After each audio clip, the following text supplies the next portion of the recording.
Nobody saw this coming but Scottie Pippen. Phil Jackson is a racist. The slogans made him stop watching the NBA. The slogan was Black Lives Matter, Phil. The clip from the Rick Rubin interview was so funny. He sounded so old and bitter. Look at them with their slogans for justice. This is basketball, not a courtroom. In my day, a basketball player played basketball. In your day, a basketball player had to play basketball. Also, Black Lives definitely matter to you. They built your house. Scottie Pippen warned us, but he also gave us Larsa Pippen and said he was the greatest basketball player of all time. Around that time, some weird stuff he said that came out, but he had 10 rings. I was thinking narcissist before racist. Just maybe a cyst on his face was forming or something. More racist quotes are coming out on Twitter, and that's usually a place where the quotes are just there. They didn't have to come out. If you got more racist quotes than NBA championships, you're probably a racist. We all know what this means. Michael Che's Black Lives Matter joke is gonna start trending again. Do you still watch a lot of basketball or? No, I don't. Tell me about that. When and did you stop immediately from the time you stopped coaching? No, I didn't. I watched some of the game evolve and decided, and they went into the lockout year and they did something that was kind of wanky. They did a bubble down in Orlando, and all the teams that could qualify went down there and stayed down there. No audience. And they had things on their back like, justice. And I made a little funny thing like, Justice just went to the basket and equal opportunity just knocked him down. And somebody, I had another name for a guy who has jersey in the back of a jersey, had some other slogan. So my grandkids thought that was pretty funny to play up those names. So I couldn't watch that. And the Lakers won, actually. They won that year. And do you feel like it just made little of the game, like it made it like a sideshow? What do you think it was that turned you off? Well, it was. They even had slogans on the floor, on the baseline.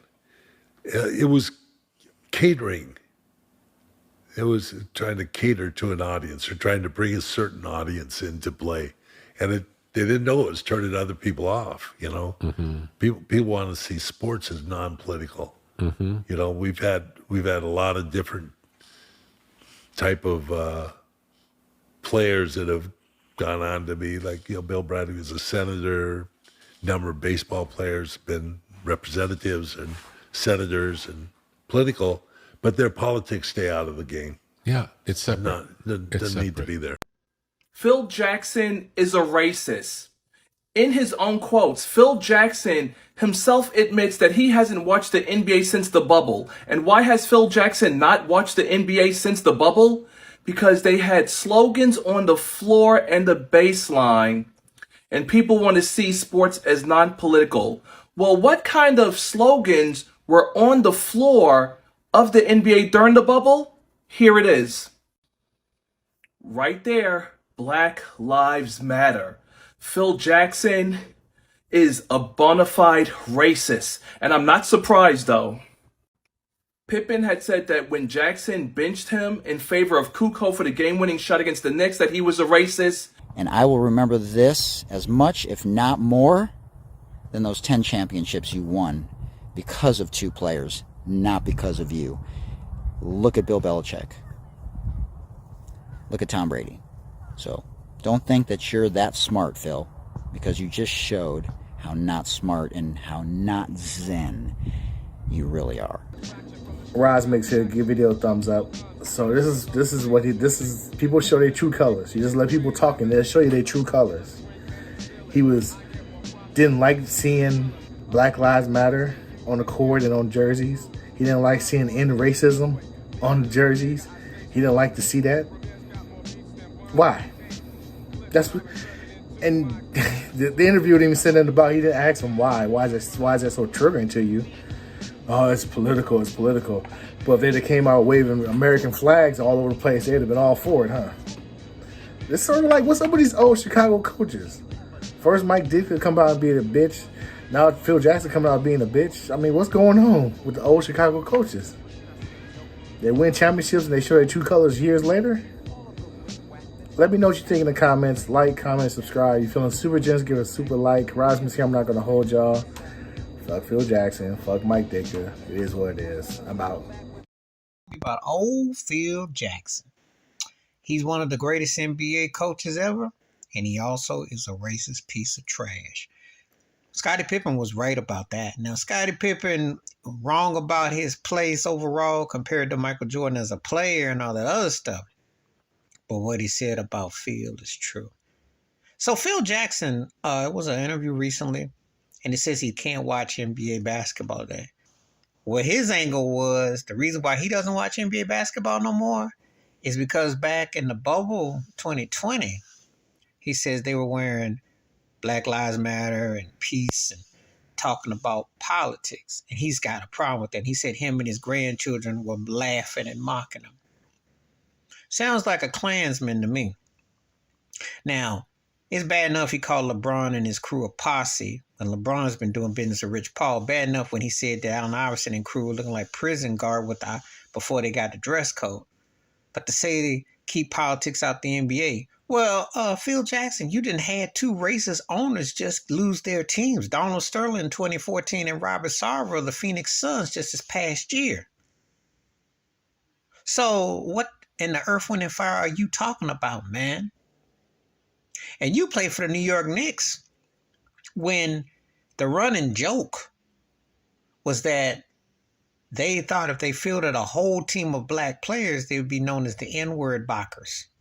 That was actually a running story and a joke that they said they couldn't foresee happening. Okay, so what do you mean?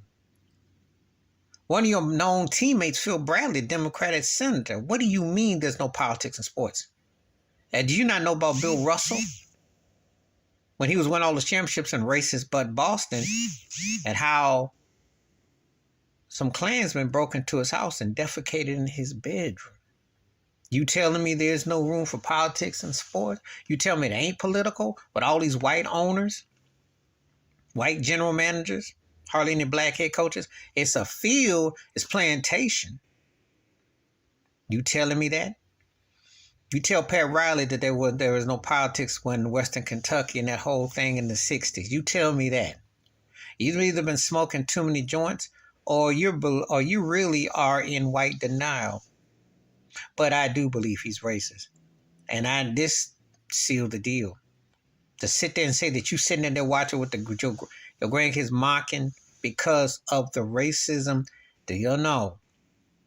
They would get athletes, black athletes, from particular areas for particular reasons. Do you know? You can't avoid politics in sports. You can't. It's always political. You see? That's why it's like a slave auction, because they pay all that money and all that revenue, and they pay them. But they always make it, there's always a bigot in there who will let it be known who owns what. You see? The Kyrie Irving thing was racist. He didn't say anything racist. He sent a link and they made an example of him. Okay? You tell me Kareem Abdul-Jabbar went political, I tell you a lie. You tell me Bill Russell went political, I tell you a lie. You tell me Spencer Haywood wasn't political, I tell you a liar. Magic Johnson, Larry Bird was political in black and white. I don't know what Phil Jackson, what he's tripping on, what he's trying to say. Michael Jordan was political. Even though he wasn't like coming at you like that, it was a political maneuver to sell a solo black male athlete in a sport that was lily white.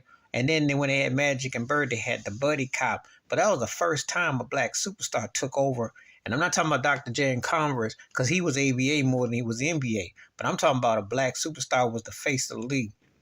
They said a black man couldn't do that. So I don't know what Phil Jackson, what he been snorting and smoking, but he need to go find somewhere to stay. His Montana said his race is behind down. By the time to interview him, the more he talk, the more clans he sounds. More like a Klansman. Please hit like, subscribe, welcome thoughts and comments, and I do respond. Thank you. Wash your hands, keep your mind clear, watch out for another. Share the video if you want to. And Scottie Pippen was 100 about Phil Jackson. He might be one of the greatest coaches ever, but he's also a bigot. I'm out. They even had slogans on the floor, on the baseline. I'm going to explain to you why this gentleman behind me is not only 10 times the coach, even though he only has half the number of championships, and 10 times the person than Phil Jackson is.